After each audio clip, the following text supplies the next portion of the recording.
Eccoci qua ragazzi, salve a tutti, bentornati sul canale Buon Martedì. Prima di iniziare questo nuovo contenuto, ovviamente calciomercato in casa Napoli. Oggi è il giorno delle visite mediche per quanto riguarda Noah Lang, domani sarà il turno di Beukema, il certificato medico inviato da Osimhen, ma sapevamo che non sarebbe stato dei nostri per quanto riguarda il ritiro di Di Maro, le parole di Felipe Melo che si scaglia contro Aurelio De Laurentiis, sempre per quanto riguarda la questione nigeriano, e ho fatto, diciamo, la rosa del Napoli con il gioco delle coppie, con le ufficialità, con i rumors di calciatori che sono molto vicini a vestire l'azzurro, considerando però i criteri delle liste da presentare per la Serie A 25-26, ovvero i 17 senza restrizioni, 4 del Vivaio Italia, 4 del Vivaio Napoli. Non tralasceremo nemmeno calciatori in esubero e gli eventuali rumors. Fatemi sapere la vostra qui sotto nei commenti, iscrivetevi al canale attivando la campanellina così restate aggiornati in maniera cronologica. Se vi piace questo video ragazzi, un bel like, fa piacere al sottoscritto e diamo una mano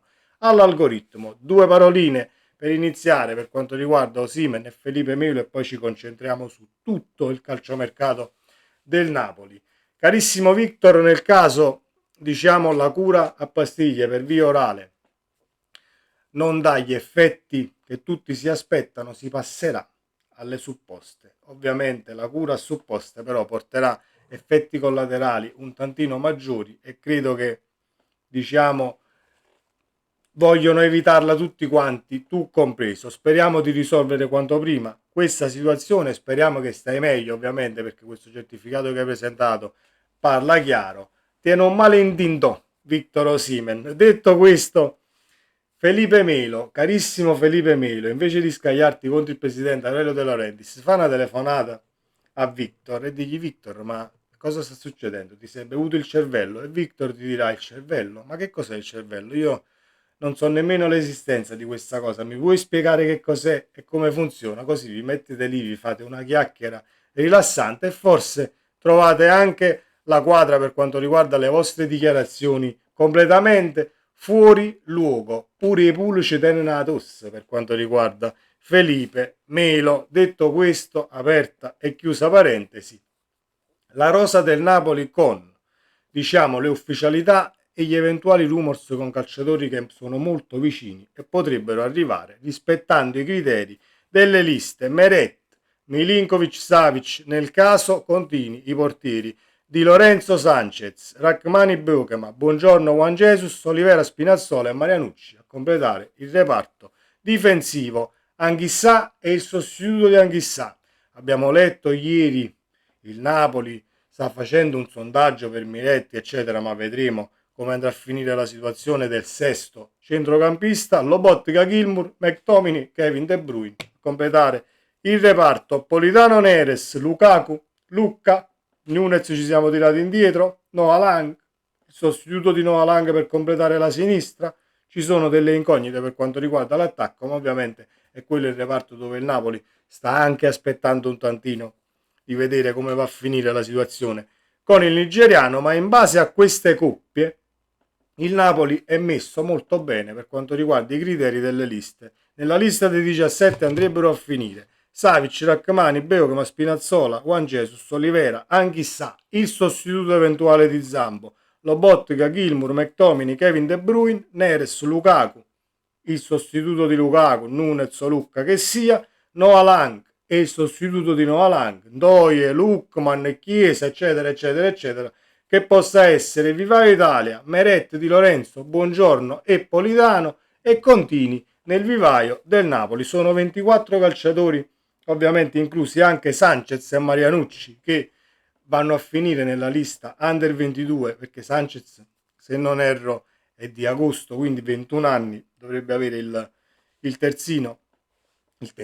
laterale, l'esterno destro, ovviamente, del Siviglia, e quindi sono 24 calciatori. Poi nel caso Sanchez non finisce e non va nella lista Under 22, sono 16 nella lista dei 17 senza restrizioni, quelli che vi ho elencato, quindi il Napoli può tranquillamente spostare pedine e fare comunque mercato, non come l'anno scorso che avevi poi tantissimi problemi per quanto riguarda le liste, il dover tesserare gente in tribuna, eccetera. Però ci sono ovviamente le cessioni da dover fare, sono tante, e io, facendo addirittura un conto approssimato, svendendo praticamente tutti, il Napoli ha 100 milioni fuori, tra Zerbin, Folorush, Caiust, Lindstrom, Zanoli, Khedira, Asa, Mazzocchi, Ngong, Simeone e forse anche Raspadori. Ci sono quasi 100 milioni fuori non volendo essere poi troppo tirati sui soldi.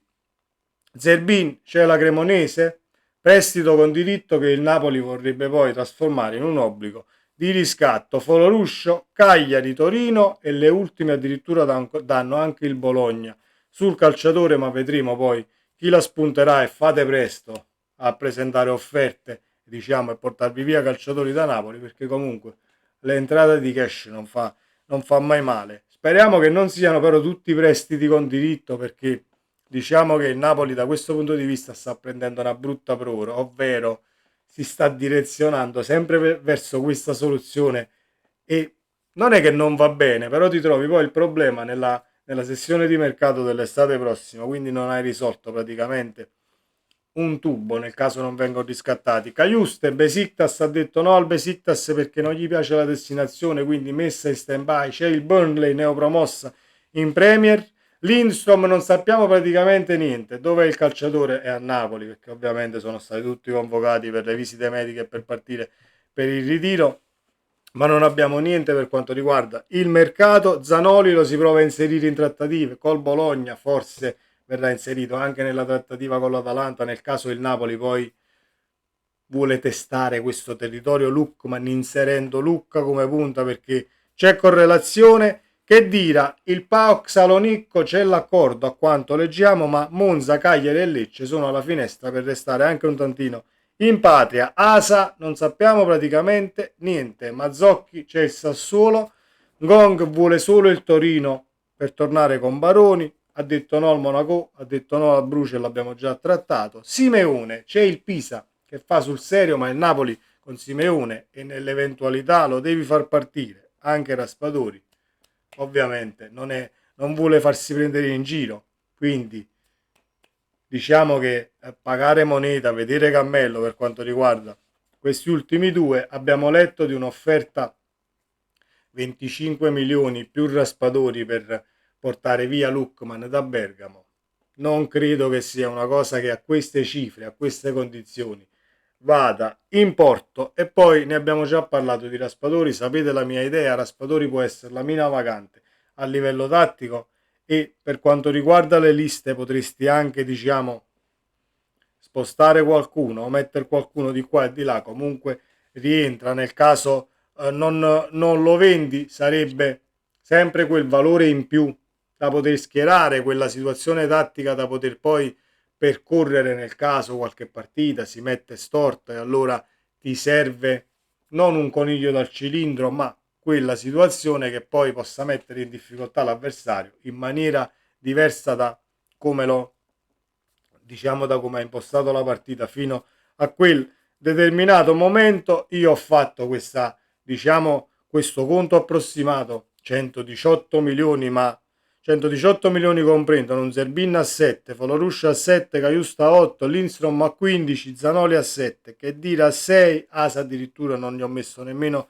la valutazione, un Mazzocchi 4, 5 milioni, Gong a 12, Simeone a 15 e Raspa a 30-35, perché non è che poi andiamo dappertutto in Serie A e quello costa 40, quello costa 60, quell'altro mi devi dare 200 milioni perché tiene 14 anni. Allora Raspadori che di gol decisivi ne ha fatti abbastanza a Napoli e comunque è cresciuto negli anni, a livello anagrafico sta pure messo bene contrattualmente pure, quindi meno, io credo che meno di 35 milioni con le cifre che stanno girando in Serie A il Napoli non dovrebbe chiedere. Tanto è vero che sono contrario a 25 milioni più Raspadori per Lookman. Vai lì, tratti per Lookman, poi se devi inserire qualche contropartita che venga valutata come si deve, senza svendere praticamente nessuno. E voi mi direte sì, ma poi